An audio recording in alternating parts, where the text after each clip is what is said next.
All righty. Good morning, everyone. How we doing? It's Ron. We are once again at Saturday morning and ready to get started. See if we have any questions. Um, the last time we spoke on Monday,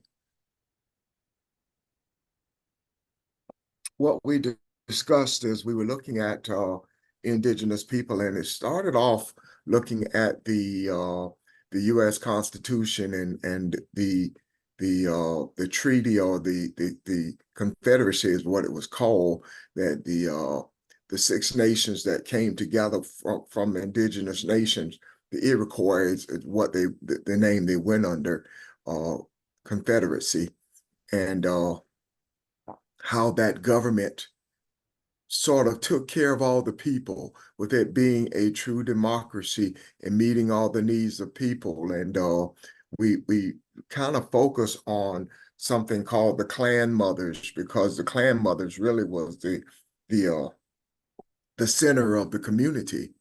Everyone communicated with the clan mother. Clan mothers were seen as the femininity of the earth, and they were one with what they called Mother Earth, and they even to that degree were the ones who decided what was planted, what was eaten, and that sort of thing, and they even were the one that choose what we know as chiefs, although that wasn't their word for it, but we know the word chiefs were all men, as what has been depicted to us when we see uh, any kind of film or information on Native Americans. I mean, yeah, on indigenous people of the Americas. So nothing was ever portrayed as the truth of what things actually look like, at least for these Six Nations. And that's why I find it so intriguing. I thought metaphorically, though, it actually fit into what we have been discussing in the relationship between the masculine and feminine energy, not so much in men and women, as we, you can't say enough, but what's inside of you as you submit yourself to the process of seeing truth in your spiritual side, uh, that relationship between the masculinity and the femininity that's in you, what guides you, what governs you, and how that balance looks inside of you, that harmony. So that's where we were on last week. At least that was most of the discussion, if I remember correctly. Is there anyone questions or comments on what we have discussed on last week, or anything else you may have hit you this week?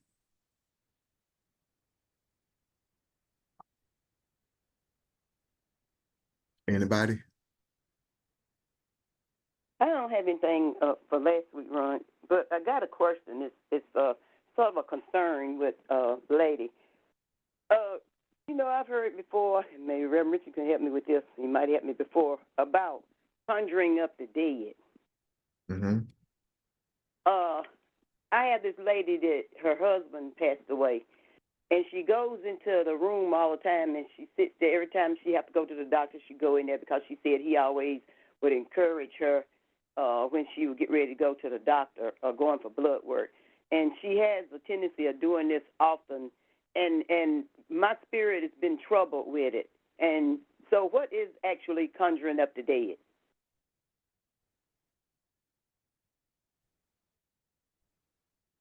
Is there a such thing?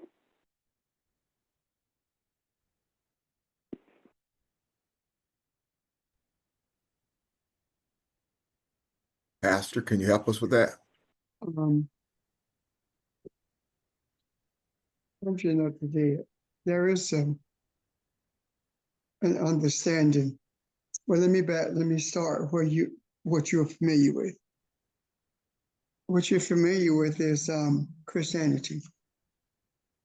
And what you're familiar with in Christianity in regards to that is Paul talks about praying for the dead.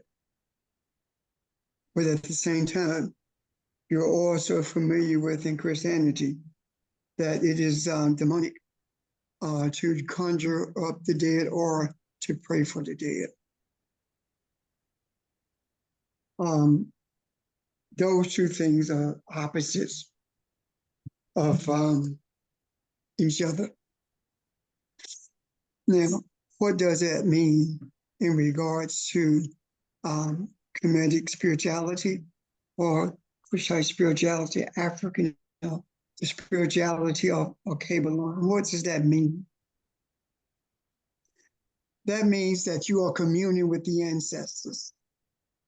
And communion with the ancestors is simply our respecting the life of our ancestors.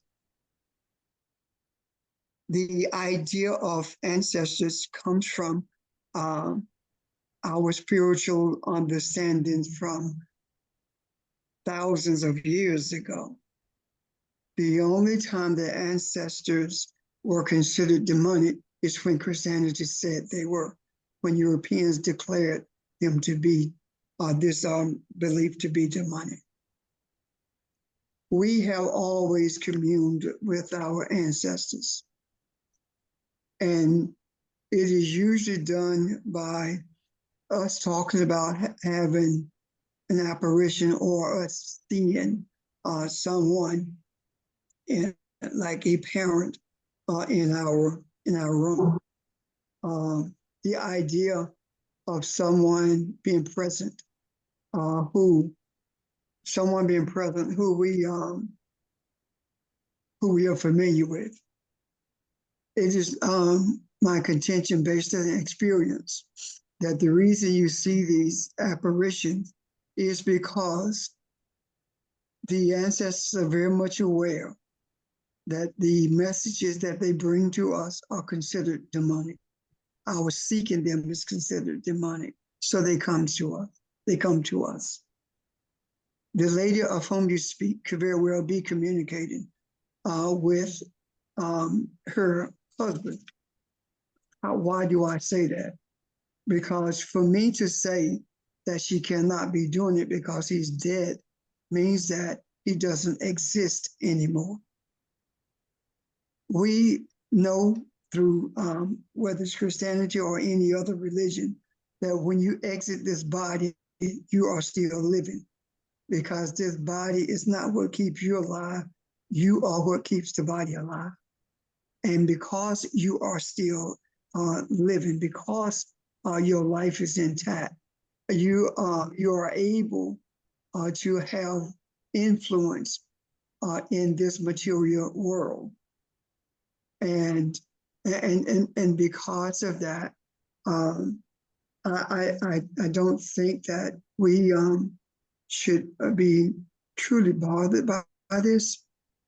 Only thing she is doing on a consistent basis, whereas when someone who has transitioned shows up in our presence, it is intermittently. It's not necessarily on a continuous basis. The voices that we hear when we talk about something was revealed to us or something came to us, where did it come from? It came from the life, the voice of our ancestors. Now, I believe 100% in ancestral communications. As some of you know, I went to do a funeral in DC the beginning of this week, and I was in constant communication with the person who had transitioned in different ways at different periods of time. So my understanding of it and my presentation to you about it is that the ancestral presence and influence are real. And it's because of our Christian teachings that we are confused about it. And I reiterate, confused about it because Paul said, pray for the dead. However, we're taught through Christianity that it is demonic for us to even think we can talk to the dead. So we can't have it both ways. I choose to have it the ancestral way. I choose to have it the way that it was from the beginning. Thank you. I hope that helps. Questions, comments? Good morning, this is Audrey. Doesn't Christianity also teach that if you're absent from the body, then you're with God? Yeah, to be present with the Lord, yes, to be absent from the body, yes. So why would that be a bad thing if she's seeking out her husband if he's with God? But you're right, Christianity does teach some inconsistent things, yeah. So I totally concur with that. That's just another inconsistency that Audrey was pointing out from Christianity. So anyway, that's where I am with it. And I want to know if there are other questions or comments. And of course, Kathy, does that help you? Kathy with the C. Yes, yes, it do. Thank you. You're quite welcome.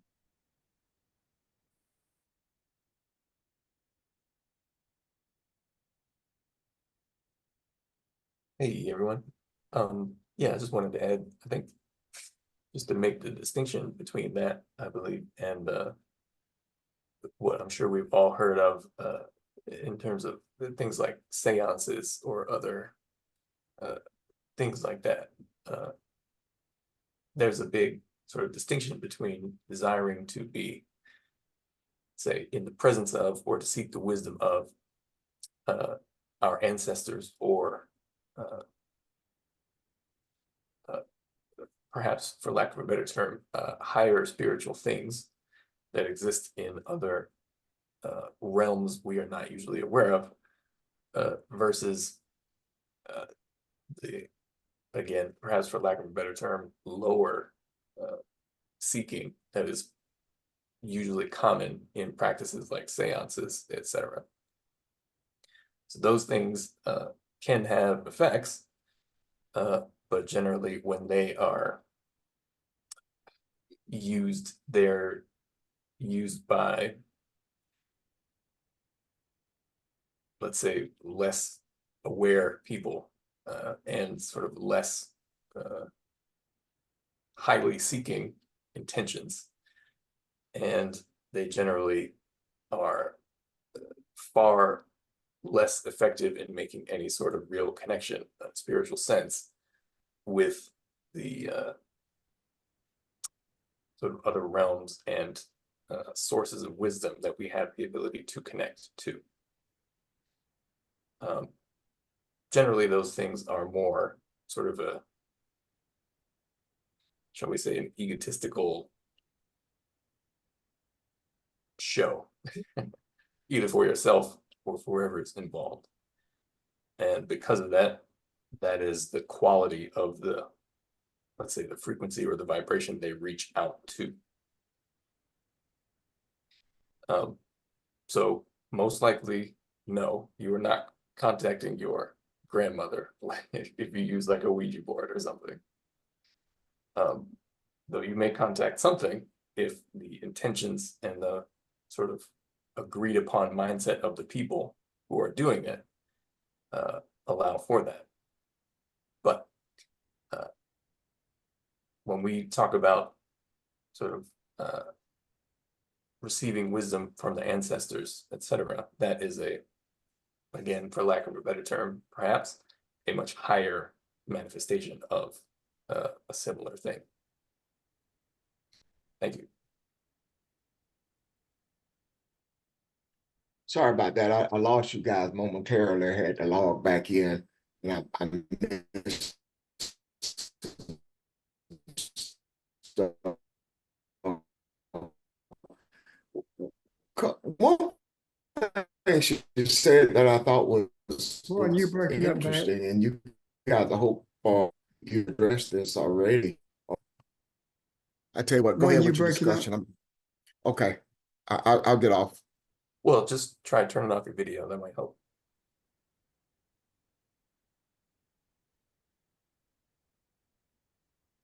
Is that better? Yeah. So, Okay. One of the things I heard her say that I thought was interesting is, the young lady that was, she is the one initiating the contact. And most of the time when these things happen to us, they happen in dreams or you know, it's not as frequent because we're not the ones that are initiating it, I guess, is what I'm saying. Does that make a difference? Does that speak to her faith or in the spiritual world, that she knows that when she makes an effort to make contact, that she's being successful? That just kind of stuck out to me when I think Kat. it speaks to her innocence. Um, there are things that are a culturally embedded in us. For example, what we talked about in the past, the mother of the church actually having its genesis in the mother of the village. Things that are deeply embedded in us from our origin.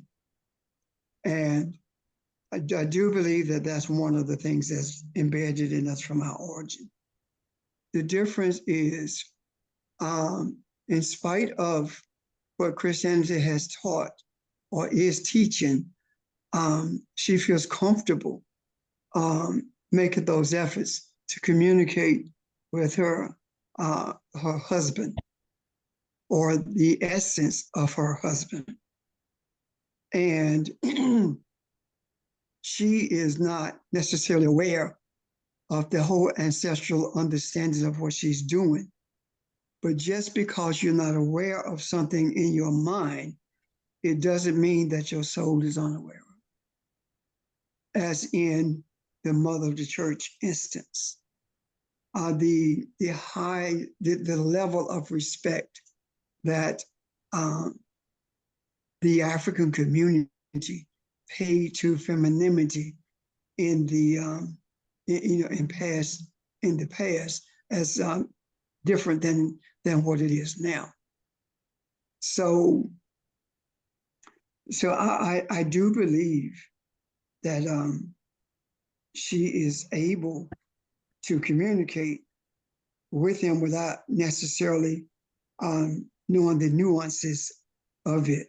However, I do agree with Nick. I think you were saying, Nick, and Nick, correct me if I'm wrong, that when you deal with seances, it depends on the mindset or the one who's conducting the seance in terms of what you receive. Okay, gotcha. Thanks. So, Ron, does that help? Yes, yes, it does. Go ahead, Audrey. I just have a quick question. Kathy said she was troubled by it. What did she mean? Kathy? It's like I get an eerie feeling. When she said she go in and she started talking to him, it just, something just come within inside of me. It just don't feel right. That's about the best way I can describe it. Can that be because of how we were taught? Probably, Yes, yes. because it's like if you're a Christian, you are very cautious about what you put on the communion table. And you feel funny if something is on it until you learn better. And even then you have to work to embrace it. For as long as I can remember being in ministry, I've always taught that the communion table is an idol. And it's not divine at all. It's not sacred to at all. And if you remember correctly, you're not even supposed to put money on the communion table, that kind of thing. Not even a book. So that's one of those things that's embedded in us through Christianity that causes discomfort as well.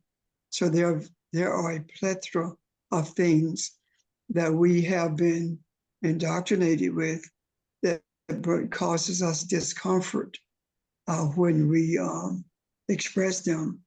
One of them in particular, Jesus being married, that causes discomfort also.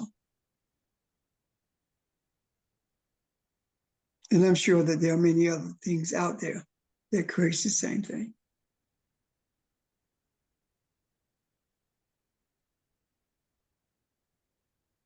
Questions, comments?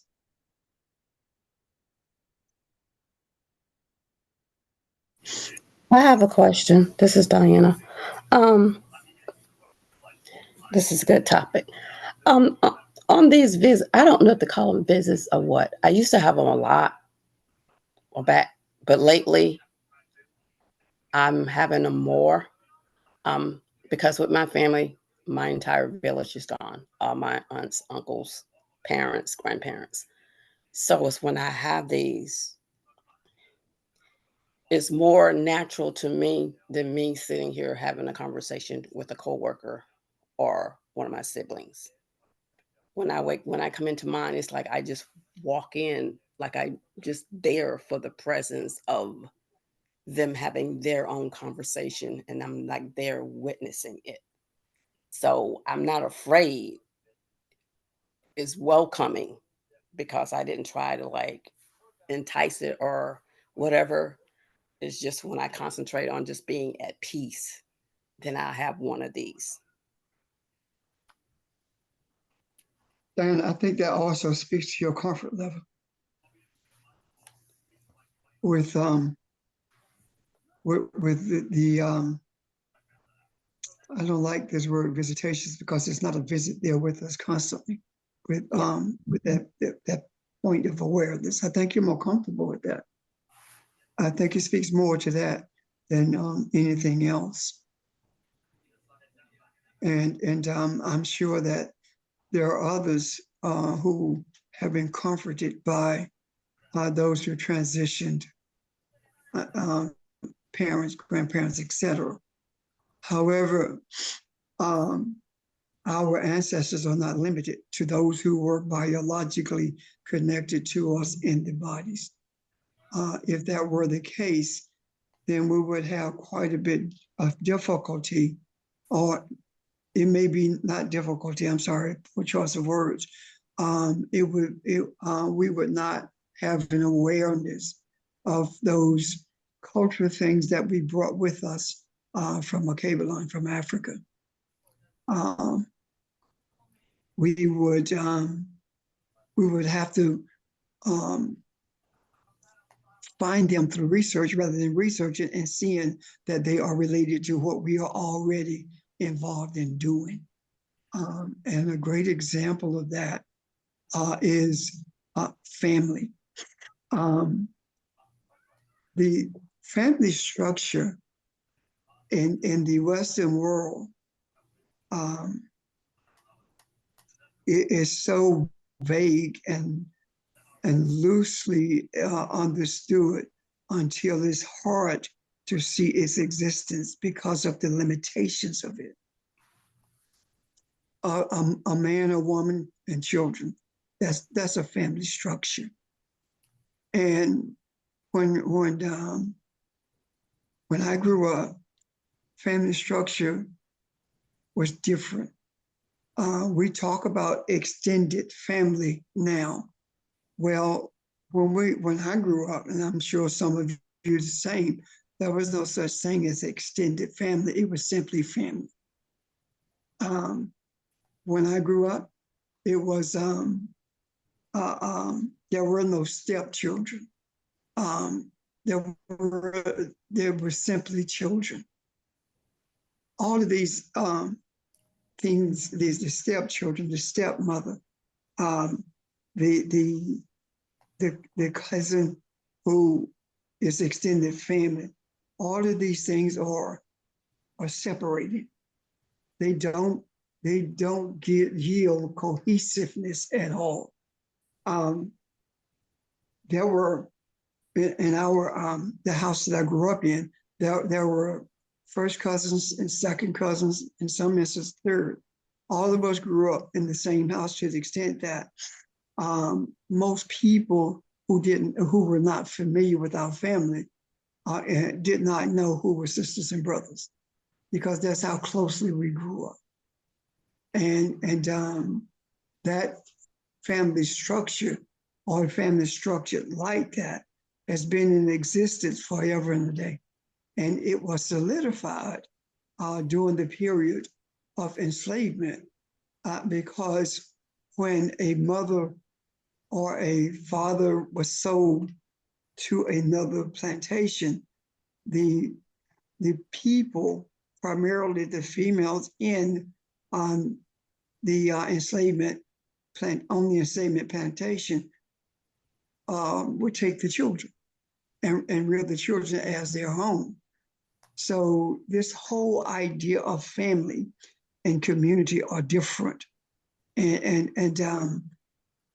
when we understand that difference, we also are able to see more clearly that ancestral presence goes far beyond those who we were biologically connected to in bodily form. However, there are periods when the bodily forms appear to us, and that is because there is a desire for us to have familiarity with that presence, not that person, but that presence. And the more you become comfortable with it, the less you will have a manifested vision of biological people, your biological connections rather, who are now in the realm of the ancestors. I hope that's not confusing. If it is, please raise a question or a comment for clarity or to add to it. Or shall I ask, does that make sense to you guys? Did you grow up with a structure, something similar to that? I did not, but my dad did. My dad, I think I told you guys this before. He had 13 other siblings. He's the youngest of the 14. And they were, going to family reunions and meeting people and seeing people and you try to tie them in. Where did this person come from? Who is this and who is that? And as I found out, there were several people that back in that day, everybody, you look and say, okay, well, this family has a little bigger farm, or this family is better off, and children will show up to eat, and they show up to eat, and they they show up to go back home, but sometimes they stay, and it just happens that my grandparents end up raising several other children that weren't their own, and nobody thought anything of it. So that's just how it was, and they became family. They were already part of the same community, but it became family. And I'd always thought that was a beautiful thing, just to hear them talk about it, But yeah, I know what you're talking about. Thank you. Anyone else? This is Audrey. I think in Diana's case, as Pastor said, those energies are with us all the time. You just happen to be a little more sensitive to your ancestors than most people are to theirs. But there are probably many people that tell you they've had some kind of experience with an ancestor or somebody who's passed away. So I think in your case, Diana, you're just a little more sensitive to it than most people are. But a lot of people have had a particular experience in that regard. I think, Audrey, most people are fearful. It's something Kathy said. I think we have grown to understand through our religion that this is not godly stuff, and it bothers us. I remember, Exactly. yeah, I remember my mom having a conversation with my aunt when their mom died, and mom would tell her stuff, and it was talking about my grandmother, and my aunt said to her, she said, well, why does she always come to you? Why does she not come and tell me stuff? And mama told her, said, because you're afraid. She doesn't come to you because you're afraid. And I was like, wow, you know, I had not thought of that, but I think though, as you're saying, the opportunities are there. It's just our reluctance sometimes kind of prevent it. Reluctance and fear. I think that a great part of this discussion today about our ancestors is because the desire of our Creator is for us to become comfortable with it. Because during this period that we are experiencing, we are going to have to be guided by those who see the pathway more clearly than we do. And what I mean by that is when you are comfortable with ancestral presence, you are less likely to be afraid of anything, because the more you become aware of who you are, the more you begin to see that this is an illusionary matrix that we are in. And what I mean by that is that if everything was brought into existence by the spoken word, then that means that everything was brought into existence by thought. And if everything was brought into existence by thought, then that means that that tree can disappear just as easily as the thought can disappear. So to me, that clarifies that we are living in an illusionary environment.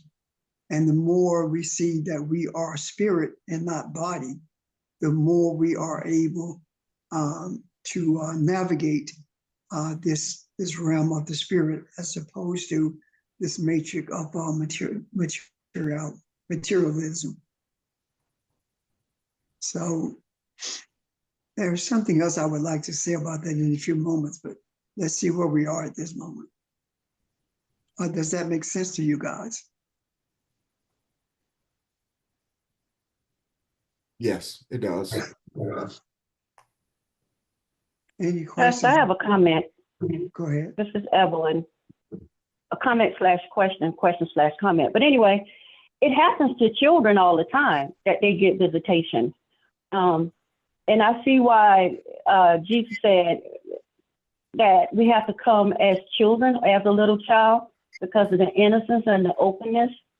Do you think that has a lot to do with it as well? I do, but I think that it's funny you say that, because Ron and I were talking about that particular scripture and how Ron was talked about saying that. Where, Ron, you say it? Well, I don't want to say you're not there. well, I was looking maybe from a different approach, but I was wondering, what is innocence, and what is, who is innocent, and looking at the world as it is today, are these people, if they don't know any better, are they considered innocents? The other side of that is, have we, and we being the people on this phone, have we regained our innocence? Is that even possible? When we said that I give up my free will, is that giving up your for lack of a better way, your responsibility of adulthood that I know, and I did that give up my control of my life? Does that restore your innocence? So, you know, that was a part of the discussion that I wanted to have today. But hopefully another Okay. time. Yeah. In part to Evelyn's question about the little child, metaphorically speaking, to the childness in us, as if we become as a little child, meaning that our attitude must be one that recognizes we are unaware of the reality of who we were created to be. And during that course of our being in the state of a child, we began to more easily learn and embrace the reality of our existence and the reality of our creation.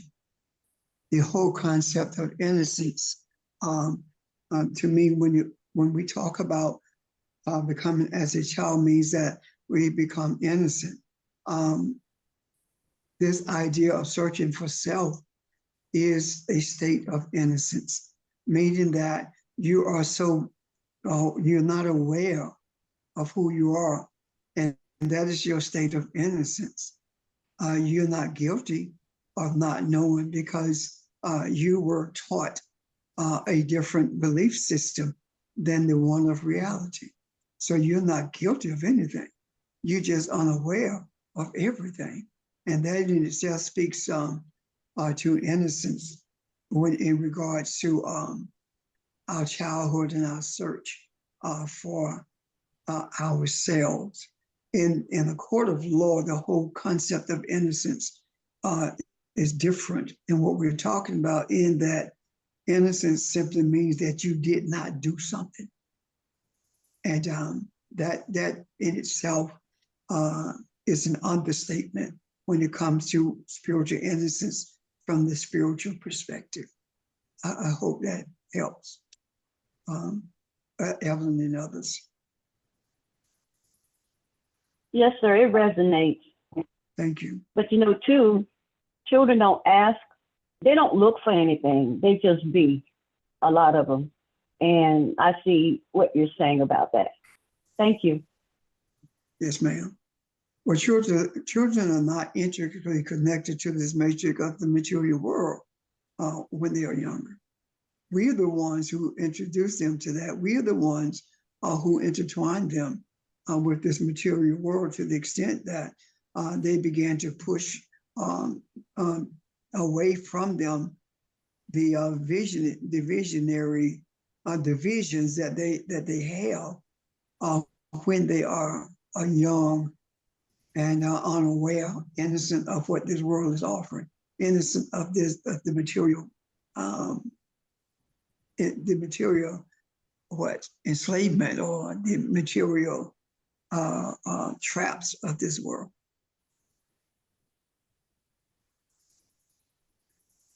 Ron, does that help speak to the idea of innocence that you were talking about?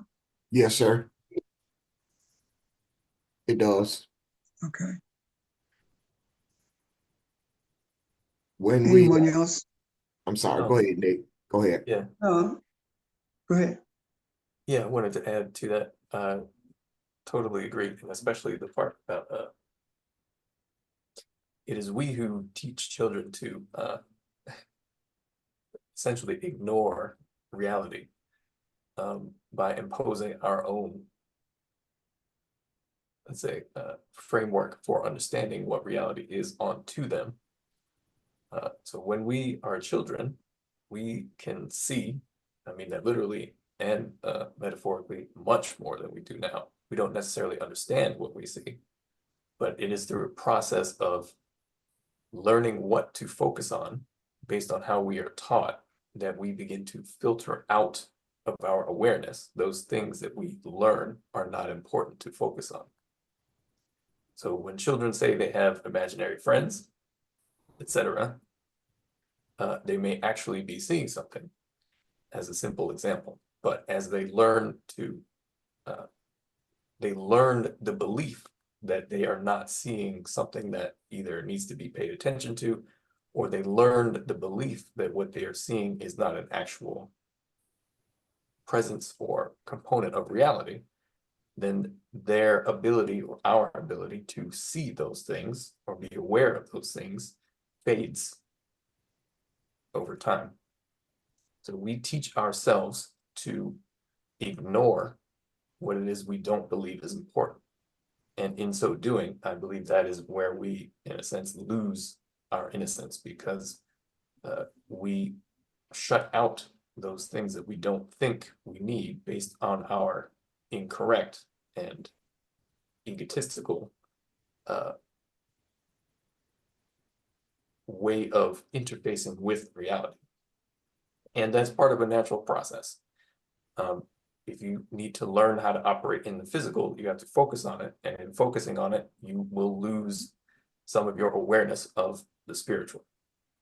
And in regaining innocence, I believe that has to do with letting go of the learned beliefs that have built up over the course of our lives that are not in alignment with the spiritual nature of reality itself. So I believe it's in the Gospel of Thomas where it says the disciples are talking to Jesus and they're saying, when will we see you, or when will we be like you, or something like that. And he says, when you take off your clothes and trample on them like little children. And that is the clothing is in a way, it is the structure of belief or the framework that you have built up, that we have built up through our experiences. And if they do not align with reality, we have to remove them. And in so doing, gain access to the awareness that we did have when we were younger. So these sort of visitations from ancestors, the ability to see the spirit realm, etc., are natural abilities that we all have that we forget. So we have to unlearn what it is we know now if it is not in alignment with reality itself.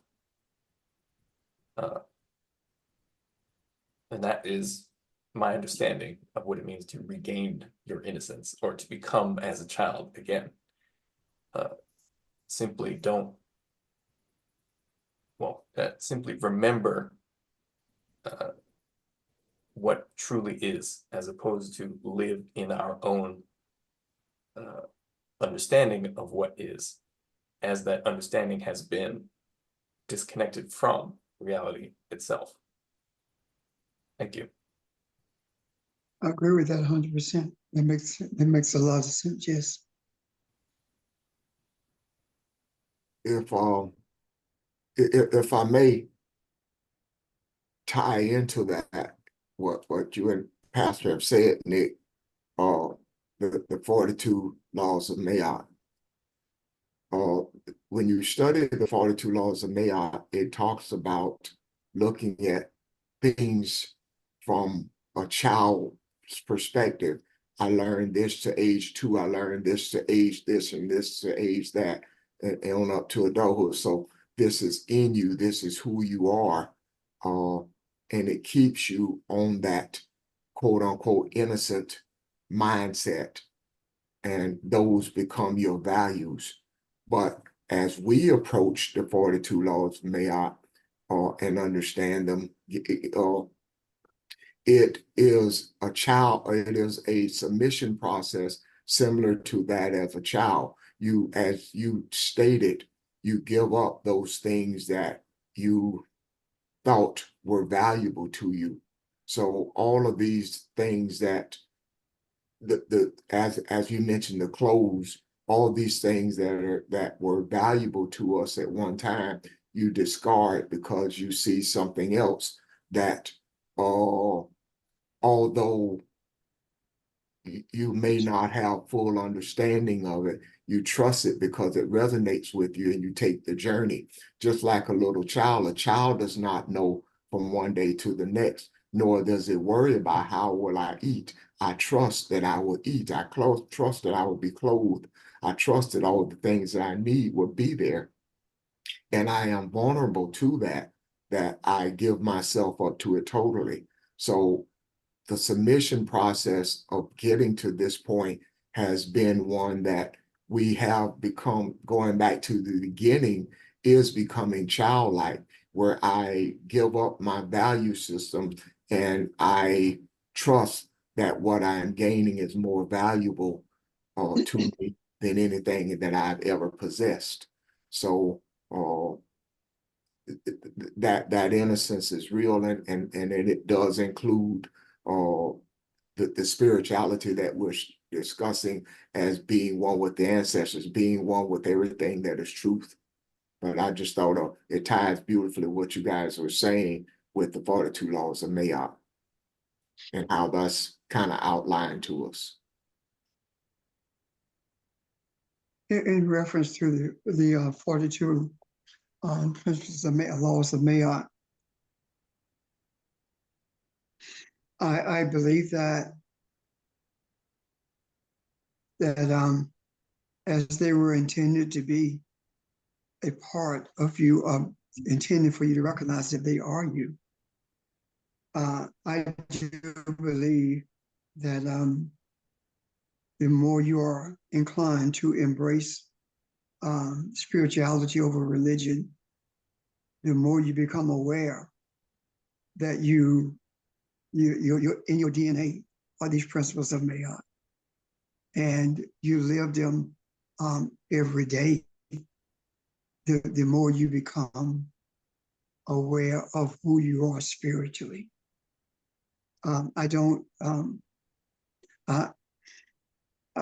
believe that these principles, these laws were given by the Creator in the same way that there's this kid in South Africa, you're a very young man, and he created a generator. And the generator that he created generates enough power to provide electricity for 300 homes. And the way he generated the electricity was from the waves of energy in the atmosphere. And when he was asked, how did he do it? He said that when I am asleep, God talks to me. Of course, he's talking about how you being speaking to him, and shows me how to do it. When I wake up, I'm able to do several different things because I follow what I was shown. This young man, efforts are being made to force him to separate from that because he cannot get it patent. He's been actually imprisoned because he refused to give up on the project as well as show them how he did it. And it is said that he visited America and he was poisoned while he was here and almost died. So what am I saying? I am saying that greed is more important in this society than innovation. And just like this young man received the understandings from the Creator, so was the understandings of Mayat given to us, and as well as the understandings of the scriptures themselves, because we know that the scriptures were definitely manipulated, but the understandings of what was there and what was omitted there, those understandings come as a result of the unicity that we have with our Creator. It comes because of our deep-seated desire to embrace totally spirituality and abandoning the principles of religion in totality for the benefit of humanity. So all of the revelations that we get them from the same source that the Kemetic priesthood receive their revelations, and we get, as well as this young man with the generator. All of these are revelations that comes from that. They are not mental material innovations, because if we think about the difference between material innovations and spiritual know-how, what we began to see is spiritual know-how means spiritual information, spiritual wisdom allows for the construction of pyramids with stones that cannot even be lifted today. But the mental innovation, material innovation is based upon making money, bringing some into operation for money. Now, this is the other thing about that generator that the young man made that comes to me right now. AI can't touch it. AI cannot reproduce it. Regardless of the information that they put in, it cannot come up with anything close to what he has done. So what am I saying to you? The innovation of AI is based upon material greed, material manipulation, the desire to control and to manipulate humanity. What this young man is receiving supersedes that. And that is the reason AI can't touch it. And I say to you that you have the same abilities to do the same thing. Maybe not create a generator, but to generate something in this earth that does benefit humanity. And nothing that is produced by the mind is able to overshadow it. And that is one of the major reasons I do believe that we should not fear anything. However, we should always be, we should recognize that regardless of what we do, we are in a state of prayer. And I will talk about that maybe for a few moments shortly. But right now, I want to see if what has been said is understood, being received, or their comments on it.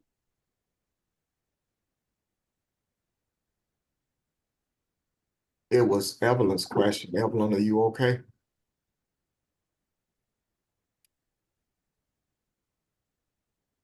I'm gonna speak for her. Yeah, she okay.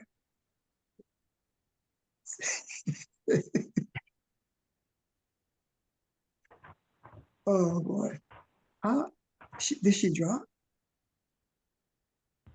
I think she did. Yeah, I don't see her anymore. I'm sorry. I hung up accidentally, We know. Ron. Okay. Yes, I am clear and it resonates with me so much. Yeah, thank you. Appreciate you. Thank you for the question.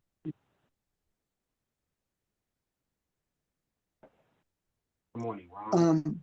Morning. Sorry, go ahead. Speak up, Joseph, a little louder, please. I'm sorry. Can you hear me now? Yes, sir.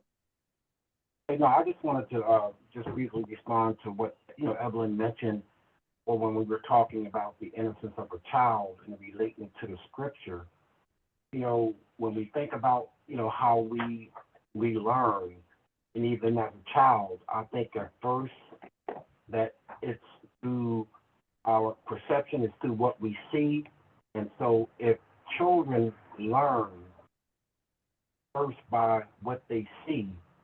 And if the beauty is in the colors, if the beauty is in that image in terms of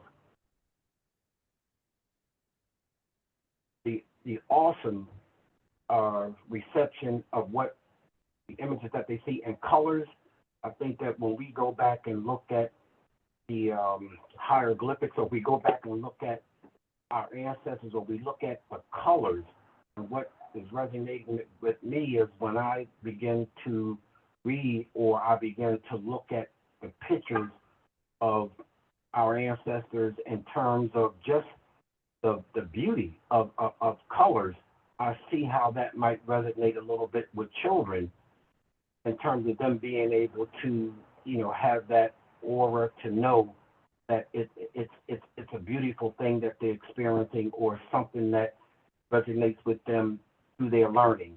So I just wanted to mention it in a way that I think that to be able to appreciate the beauty of what we are seeing, is something that I think we should take into consideration, and looking at it from that beginning when a child first learns how to appreciate their existence. I don't know if that resonates, but I think the colors or the beauty of it has a lot to do with their learning. So I just wanted to share those thoughts. I'm done.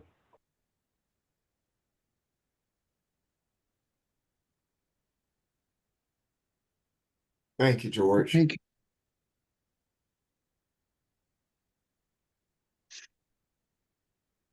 Anyone else?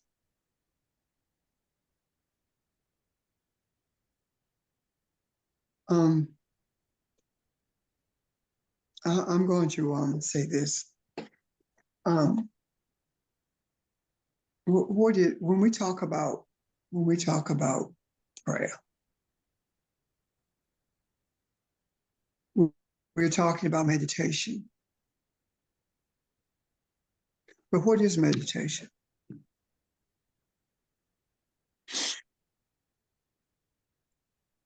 Is meditation not the desire to shut out the material world, or to separate our thoughts from the material world, and having a period of time that we are open to the essence of the spirit, or open to a deity, open to the one that brought everything into existence, or open to receive from our ancestors. Is that not what meditation is? When we talk about, in order to meditate, we clear our minds. It's not like you wash something out of your mind. You allow things to flow through. And in doing so, this whole concept of meditation becomes more real. But do we understand that that meditation makes us more aware of the presence and the unicity that we have with everything that is spiritual? Does that make sense so far? Seriously. Yes, it does to me. Yep. So that being the case, Nick, were you about to say something, Nick? Oh, no. Okay. Just agree. That being the case, then the more that we are aware of who we are, the more that we embrace the spiritual essence of not just our being, but everything that is. Because everything that exists is a part of our essence. And that is the reason we are able to communicate with it. So that means that the more we are aware of our spiritual nature, the more we are in a constant state of meditation. And if we are in a constant state of meditation, then that means everything we do is prayer, or everything we do is meditative. Whether you are driving a car, that's prayer. Or whether you're shopping for grocery, that's prayer. That's meditation. Why? Because everything you do is for the purpose of infusing an understanding of spirituality into every atmosphere or every environment that we enter. Therefore, all of our actions become efforts to infuse an understanding of who we are, so that those who pass this way will have opportunity to benefit from it, leaving residual presence when we are in a place allows for those who are searching to absorb that essence, even though our physical body is no longer in that space. So whether you are making love or being intimate, you are in a state of prayer meditation. Whether you're interacting with friends, you're in that same state.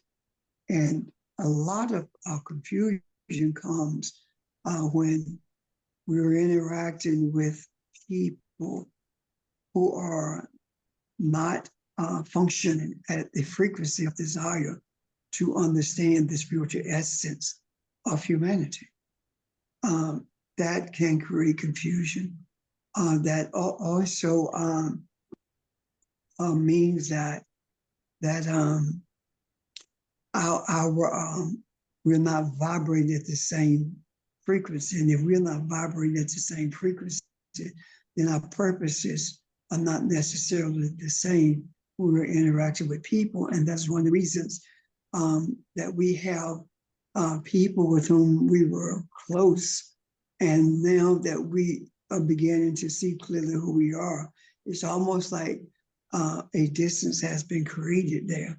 And that distance is not so much a physical space as it is a spiritual understanding, or a spiritual resonance of who we are. And that in itself creates a difference in understanding, a difference in self-expression, regardless of how we are seeking to express ourselves. And the bottom line is that our desires determine whether we are in a consistent, constant state of meditation, or whether we are having interludes with it. We can make that decision based on our desires. And I think I've said it before, my desire is to not have interludes with meditation, but to live in a constant state of meditation. And when that happens and you're interacting with someone or people who are vibrating at that same place, at that same frequency, who have the same desires to be in a spiritual / meditative state constantly, then you are able to emit more energy into the atmosphere, into the environment for those who pass this way, for them to absorb. It is tantamount to what is said in scripture when the stones, Abraham, I think it was, who placed stones along the pathway that he traveled, so that those who come after him would know that they had passed this way. That is a metaphor for this spiritual essence that we leave in these different spaces. And that is one of the reasons we have to be very cautious about our ambitious desires, Are you interacting with people because you want to get something from them? Are you interacting with them because you really care about them? Are you interacting with them because you love them? Are you interacting with them because your desire is to create a strong force of energy to birth it into this earth for the benefit of those who pass through the environment that you have occupied, or who are searching for something, and your energy is placed in the macro based upon what the desires are during that period of intimacy or that period of interaction. Does that make sense? Are there any questions about that so far? Are you able to see what I'm making an effort to say? So I would take it that you are. So what I'm saying that is why you can be in the presence of someone and you don't feel comfortable, or you can be in the presence of someone and you're all in with them, meaning that you are you feel a strong attachment. And attachment is a poor choice of words, but I hope you are getting the gist of what I'm saying. It means more than just standing beside someone because of the frequency that you vibrate. And you're vibrating at that same frequency because your desires are righteous. And if not, if one desire is righteous and one is unrighteous, that's conflict. Questions, comments?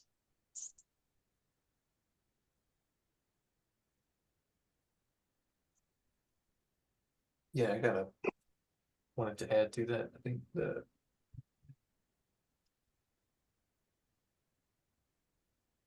through the constant practice of meditation, you can learn to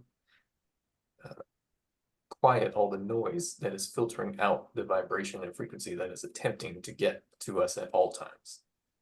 And that is one of the main sort of results of frequent practice of meditation.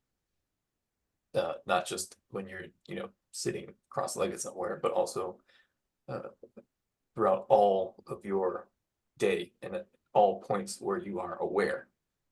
There's the opportunity to try and sort of calm the noise so that you can feel the vibration that is underlying all of that. And the more you are able to calm the noise, the more clearly you can hear, sort of with capital H, the creator or the ancestors or whoever you desire to connect to, or whatever wisdom you are able to receive based on your desire. And the more clearly that frequency of vibration will flow through you and be more readily experienced by the people you are around, even if they do not know what it is causing that experience.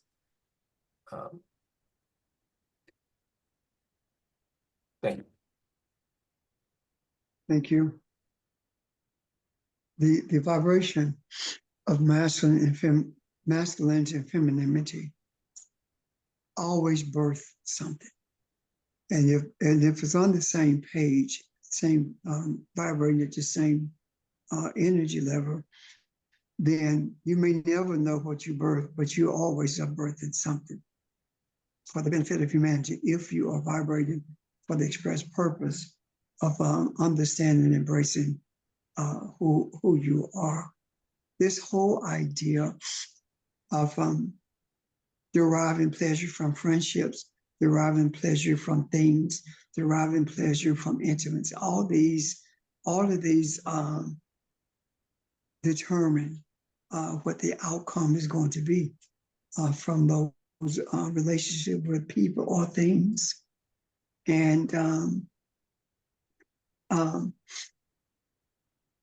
We have stigmatized relationships based upon what we have been told by Christianity.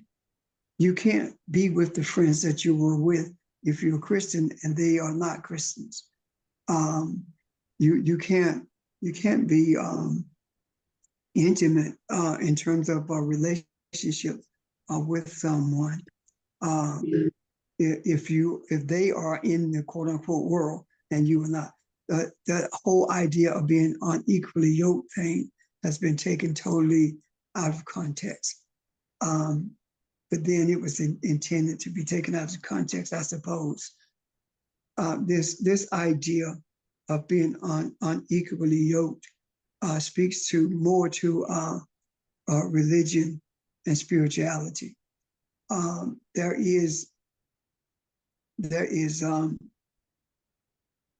is no order, no peace, there's no balance between between religion and spirituality.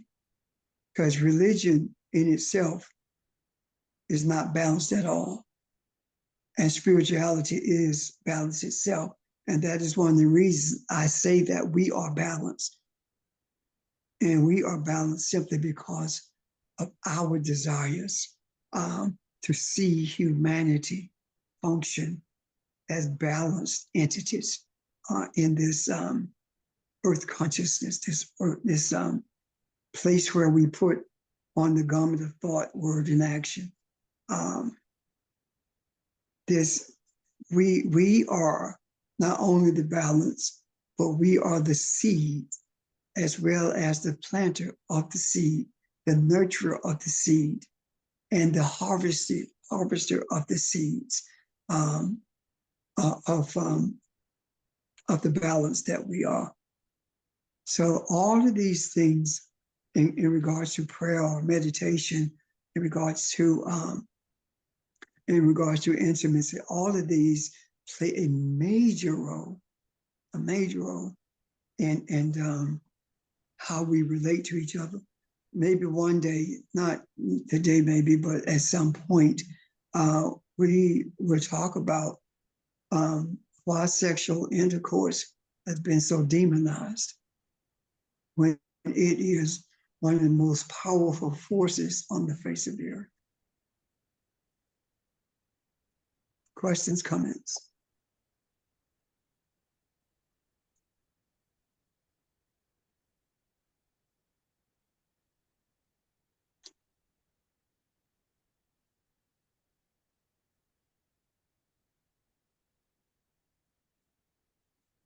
Well, let me ask you. Go ahead, Ron. Go I ahead. think I have a question and I don't know how to ask. I don't even know if it makes sense and I don't want to, because what you just said was important and needs to sink in. But I saw something when you were talking. A constant state of meditation to me says that I have learned, I am learning, I'm in the process of learning how to stay in the present.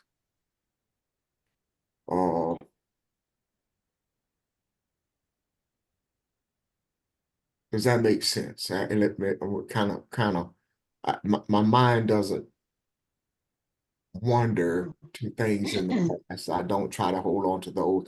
I don't look at what I need to do in the future or the direction I'm headed. I'm maybe not heading or don't want to head. Like, for example, the election or whatever. I do what I do with that by looking at the present and not fearing what has happened in the past or even wondering about the future, what may happen, but I stay in the present, and that's where the energy lies. First of all, you can't stay in the present with your mind. You can't stay in the now with your mind. Your mind will not allow you to function in the now. The mind is so confused, has been confused to the extent that we think the past is behind us.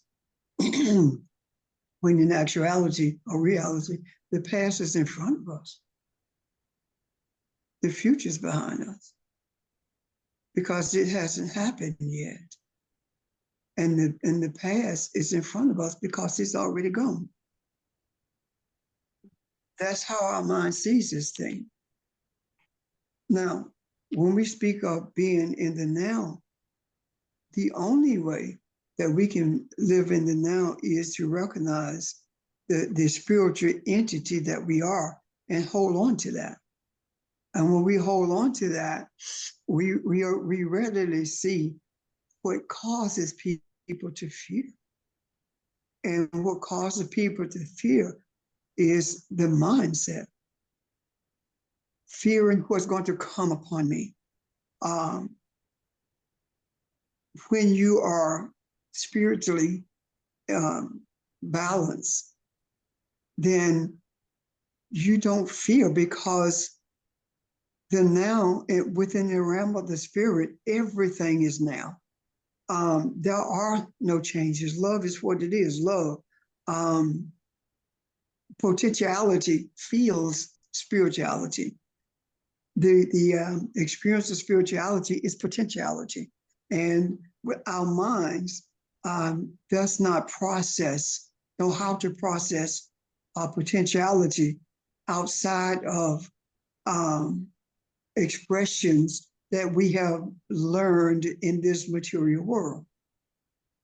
Spiritual potential means that we can bring anything into existence in this world that we desire.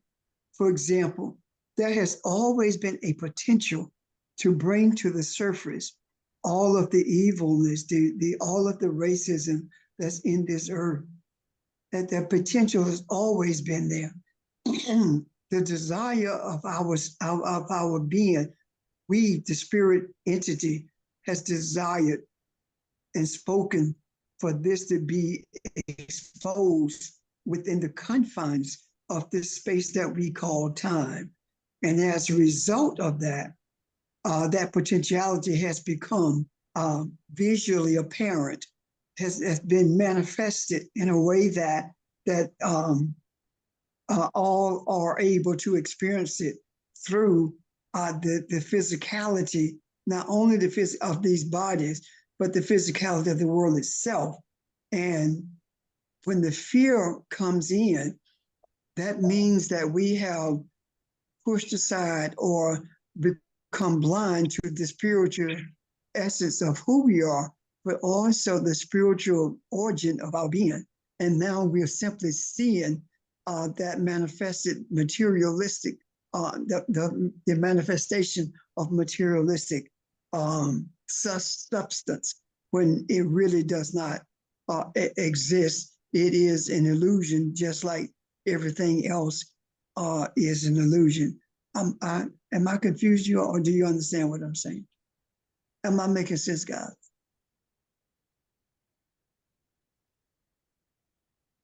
If you don't Yes. understand, say it. Just okay. Nicholas? Yes, I was gonna say yes. Okay. Here's what I'm talking about, though. I agree with what you said. There's something I see, though, that I'm not ready to let go of it just yet. See if I can make it clear, though. There is something that bothers me in my past, something that I never got over, right?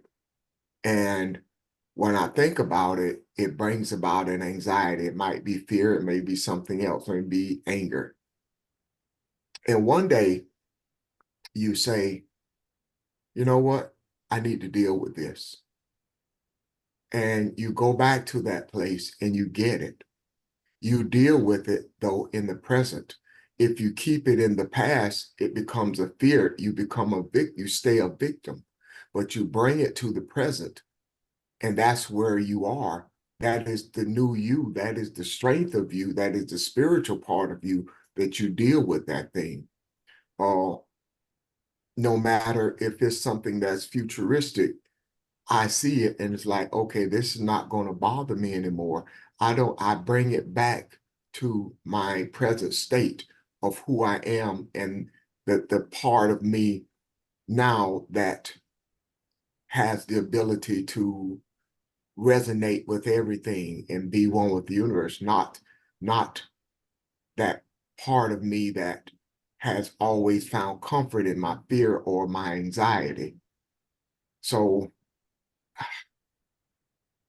and I may not be explaining this right. So I do see that our minds constantly are you know, bouncing back and forth from one world to the next, or from one dimension to the next. But I see this spiritual part of you as being able to bring that all under what I call under submission, or bringing it all into one place. Am I babbling, or does that make sense at all? First of all, let me say this, then hopefully I can address that. It's not a spiritual part of us, because the spiritual it's not in parts. We are spirit, period. So the spiritual essence of who we are knows that there is something blocking our growth or our continued awareness, maybe a better way of saying it. And that something is an event that took place earlier in our earthly existence. And in order for us to move forward in terms of our awareness of spirituality, that blockage has to be removed.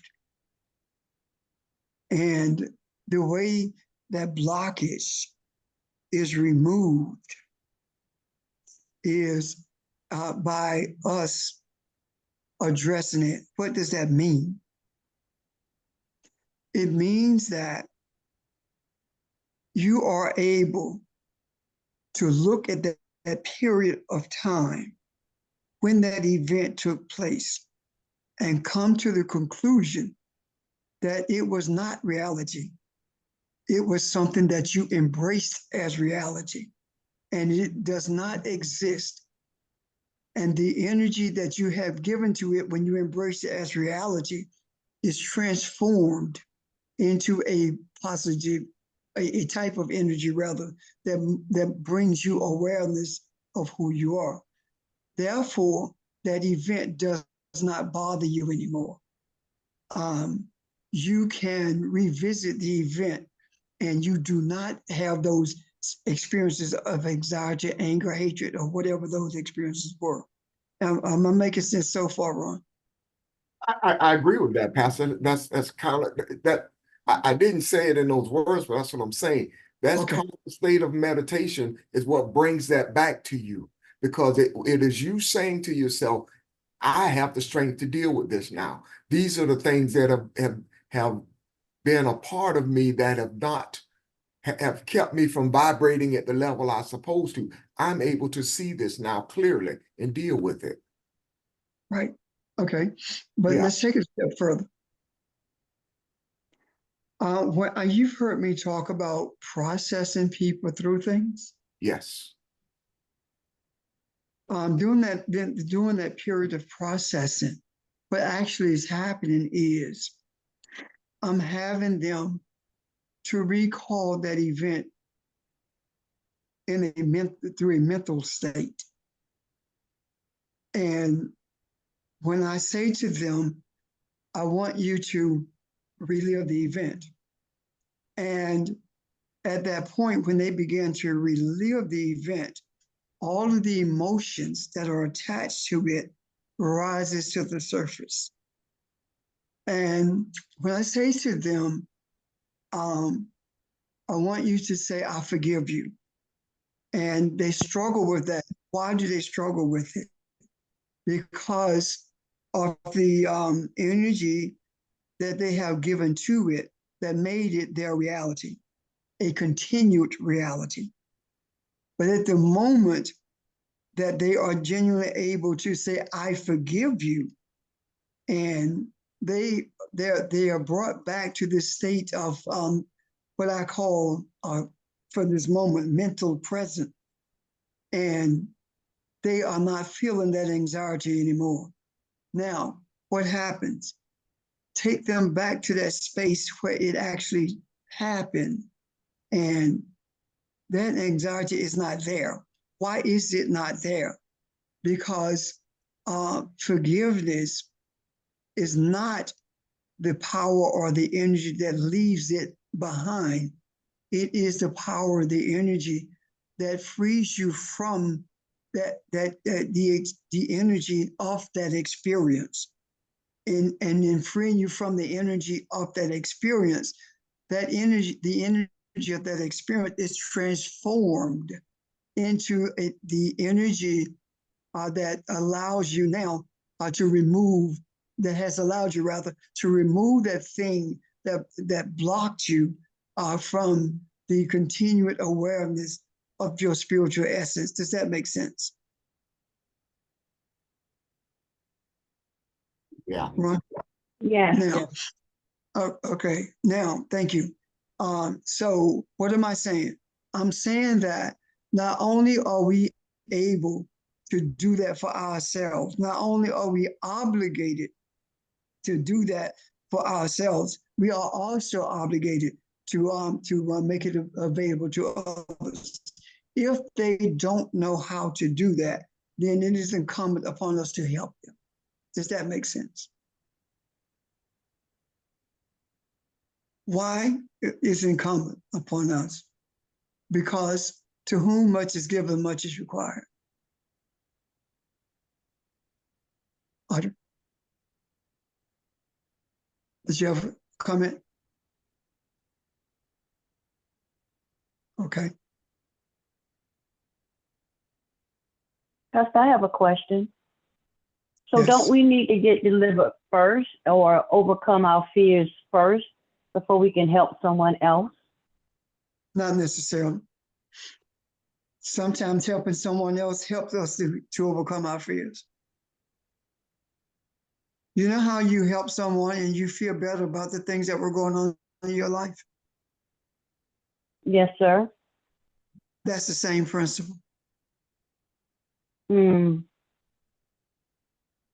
See, we are so inextricably tied to this material world until it's extremely difficult for us to be who we are. And it is a constant, not battle, but there is a constant reminder that there is much for us to become aware of. And when we are reminded of that, then we allow that to take precedence over whatever is happening in this material world. We then begin to see that what we thought was important is really not. We begin to function better in regards to our interaction with this material world. We begin to understand what it means for us to be in this physical body, meaning that we are in this world. When you are in your physical body, you are in this world of earth consciousness when you're in your physical body. But you're not of this world because you recognize that this world is not your origin. That your origin is spiritual, and because it's spiritual, so are you. So you recognize that you are in this world, but not of it. The reverse is so when we deal with religion, even though religion say you're not of this world, you're not in this world, you're not of this world rather, but you are in it. it teaches you in other ways that this world is all it is, and you don't have any spiritual access until you die or leave this body. When in reality, spiritual access is not available. Spiritual access is just who you are. You are the access of spirituality, and that becomes confusing because of the way that we have trained ourselves. I've been trained rather to think, to process. Right, we have difficulty processing spiritually because of the intricate ways that has been developed to tie us to what our eyes see and what our bodies experience, rather than the spiritual essence of who we are, or even our spiritual experiences. Because when we have spiritual experiences, we have a tendency to say, well, that was a fluke, or that just happened. That was my imagination. That couldn't have possibly happened. We dismiss it as opposed to embracing it, when in reality, if we dismiss anything, it should be the influences that this world has on us. Does that make sense? It does. And Ron, you're not alone. I think 99% of us on this broadcast is dealing with fear or something that we need to deal with. That's why it keeps coming up. And one good thing I like about our broadcast on Saturdays, Sundays, and Mondays, we get to build, grow, and learn together. And I appreciate that. I'm done. Thank you. And that's just the reason this whole concept, whole thoughts of fear keep raising its head, and these tentacles of religion that has a hold on us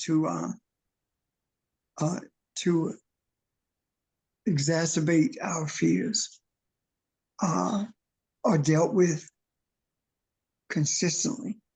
Even when we talk about being in a constant state of meditation, that frees us from our fears. When you truly embrace that you are God, you are Elohim, you are the essence of the image of who created you, you are that. In the Hebrew, it's called Elohim. In the Kemetic, it's called Amun-Ra. You are that. You are what brought you into existence. And when you truly embrace what brought you into, that you are what brought you into existence, then your fears are abated. Because there's no power on this earth that can do anything to separate you from the reality of who you are. When you come to that conclusion within yourself, then there are no fears. That conclusion within yourself does not come easily, because we have generational fears that we have to conquer. We have generational trauma that we have to be delivered from. And the trauma that we are experiencing is not spiritual trauma. It is psychological and mental trauma. It is in our DNA, the trauma of what has taken place consistently since Ptolemy and Alexander and others rolled into Egypt. This trauma is continuous. And the only way to be healed from the trauma is to embrace who you are. No psychiatrist can heal you from the trauma, the abuse that is embedded within us for generations, that has been embedded in us for generations. That's not something that's going to happen. When we talk about there's nothing new under the sun, the same energy, the same principles that brought that trauma is continuing that same trauma, but in a different way. These traumatic experiences are just as real now as they were during the period of interaction with Europeans who sought to destroy us, who sought to use us as labor. I mean, think about this. If it had not been for the African in this country would never have been freed from the British. Never. Because the British Army was winning until George Washington brought into his army Africans. So what am I saying to you?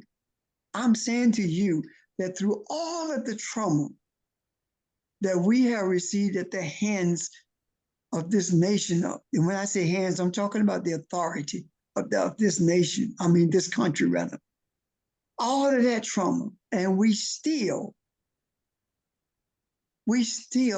have sought to be the redeemers or the ones who defend this country that has abused us more so than anything else. Why do we do that? Why is that necessary? Why do we keep fighting for a country? And I mean in a physical battle for a country. Because this is where the most suffering has taken place in terms of enslavement. This is the place where there's the children of the sun, the descendants from Akebalon. This is where they must stand their ground and bring humanity to balance after recognizing that it is the only force of balance in this earth. And that is because the children of the sun are the most forgiving in this earth. This is where the stand has been taken to bring into existence a nation. Why do we keep doing it? Look at the Bible. The Bible is replete with battles. It was written in a way that it was to be taken as literal battles where people were destroying people, where all Amalek would be wiped from the face of the earth, those kinds of things. And in doing so, what ended up is the spiritual recognizes the metaphors that this Bible speaks of as opposed to being warlike. Think about it. It took 1,000 years to manipulate the writings of Kemet and bring it into this thing as a Bible. And it is full of wars. I mean, full of physical wars. If you look at it through the eyes of Christianity, Islam, or Judaism.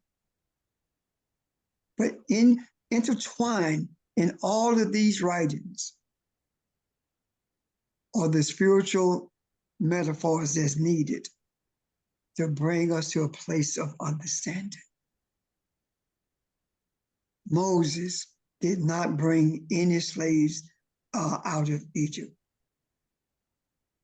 Egypt was written that way because Egypt was supposed to be something that is denounced by all of mankind. It is something that people were that turned against, so that they would not look deeper into Egypt. However, the spiritual essence of that is the idea of drawing out of us those things that have kept us in tight places, i.e. the trauma that we've experienced, the greed that we've experienced.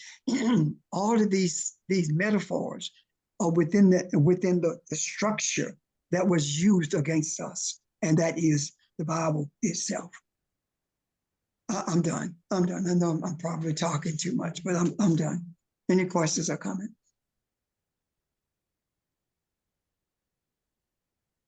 I just have a comment. And I think one of the ways that we keep the trauma alive is that we try so much on the material plane, on the physical plane. We try so much to do everything we can so that we will be accepted. But time and time again, we've been rejected. So it kind of keeps the trauma alive.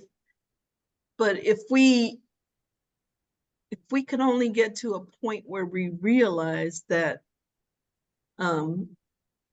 if we can forgive and stop and forgive ourselves for embracing the trauma, then we can move past it. And live as who we are. Anyway, I think if we can do that, then we will get past the trauma, and we will be able to focus more on who we are as opposed to the trauma. Yes. In other words, make every effort to stop trying to assimilate.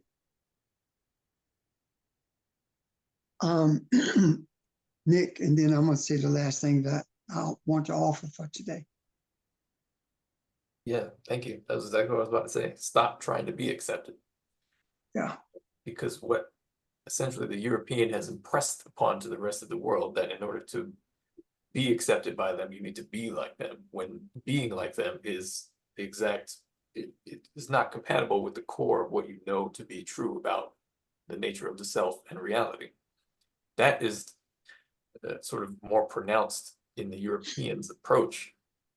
That confusion is like more of a core part of how they build their society and their approach to understanding things, but it is not part of the African, which is why that whole need to be accepted, the whole wanting to be like you so that you'll stop abusing me, is part of that sort of confusion and mind control that is impressed upon to African peoples, etc., by the European as part of their campaign to, dominate everything. So it is, as Pastor Richard has said before, imperative to, at a cultural consciousness level, stop trying to be accepted by the European mindset. Because that is the thing that is causing self-destruction. Causing the blockage. Yeah. And ironically, that is, we already see it in various ways now, but the European is chasing after you always. But when you seek to be yourself rather than the image that they have projected and told you you should seek to be, they will begin to learn how to bring some balance to themselves as well, in attempting to imitate you, which they always do. Anyway, thank you. Thank you. I I think you said someone said something, Nick, that is beneath the garment of what you were saying, and that is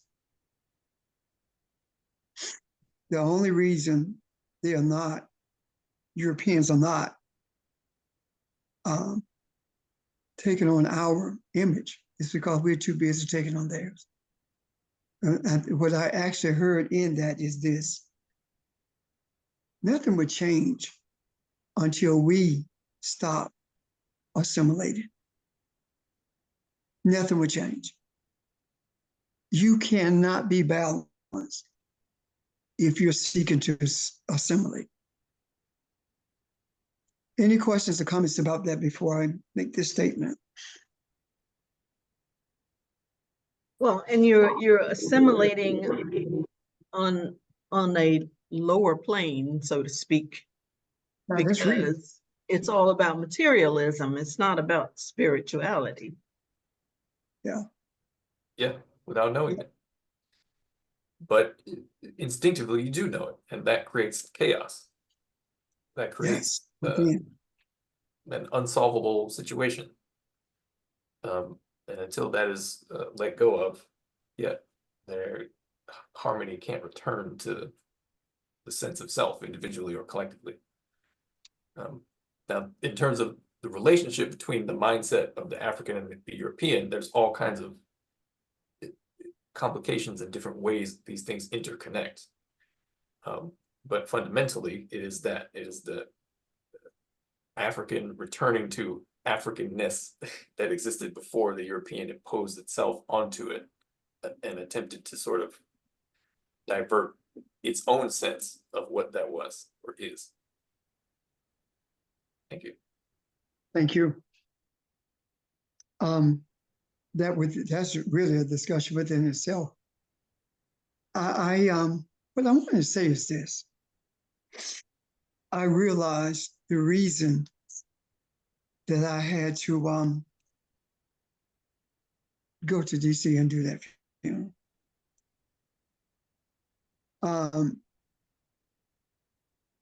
I had prepared my little index card, with my bullet points, my message, and all that stuff. And by the time it got to me, we had been there for quite a while. And don't get me wrong, it was not boring at all. It was really funny, entertaining, because of the life of the person who was being eulogized.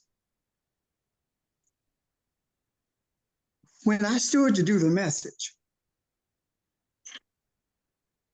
everything went away that I was going to say, except, of course, the understanding of one of the scriptures. But the major thing was this. It ended with a declaration, and I did not realize that until later. What my words were to them at the end is, don't be afraid of this election. It is on the shoulders of the African to bring this country to a place where it is a nation. And we can do it. And the reason we have the power to do it is because the African woman is on the throne. She is in her rightful place. The African woman has been denigrated. However, the African woman never lost her power. The African woman is the mother of the nation that we are in. And in making those declarations, of course, it was more than that in regards to the African woman, but the major portion of that is that declaration had to be made in Washington, D.C.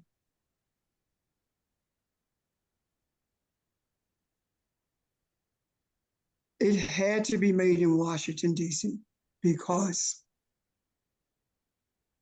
that is the seat of white superiority. And the seat of the white superiority, male European mindset had to be dethroned by the declaration that you have no power. The power is not just authority. The power is the African woman who brought everything into existence. That's why I had to go.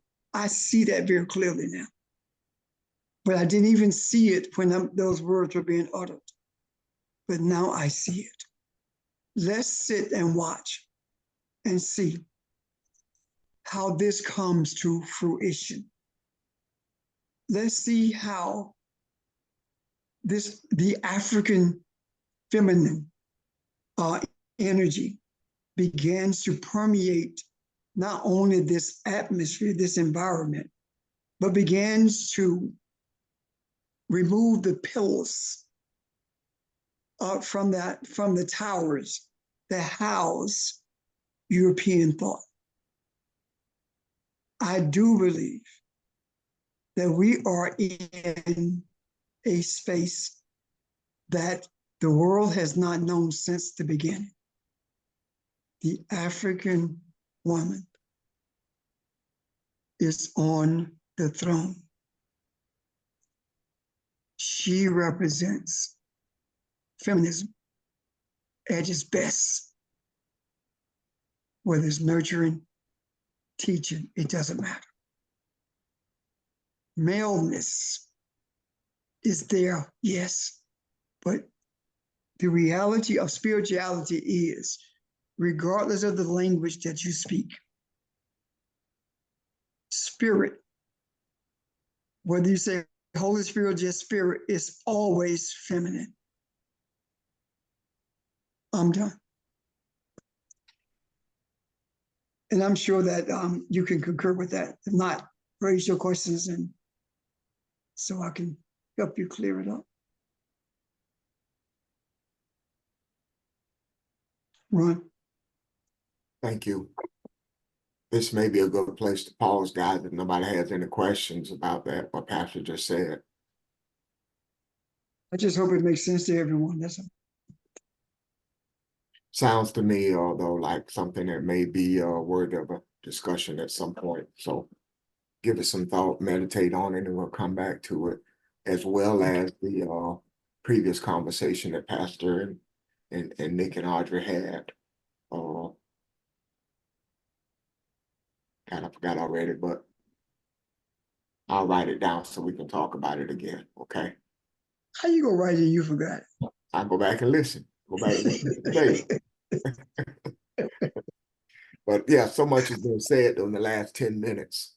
That's all that I think is worthy of bringing up again. So jot down anything that you have questions about, and enjoy the rest of your day. Okay. Thank you. Thank you. Thank you. Enjoy Thank you, everyone. Okay. Bye, everybody. Bye-bye. Thank you. Family. Talk to you tomorrow. See you tomorrow.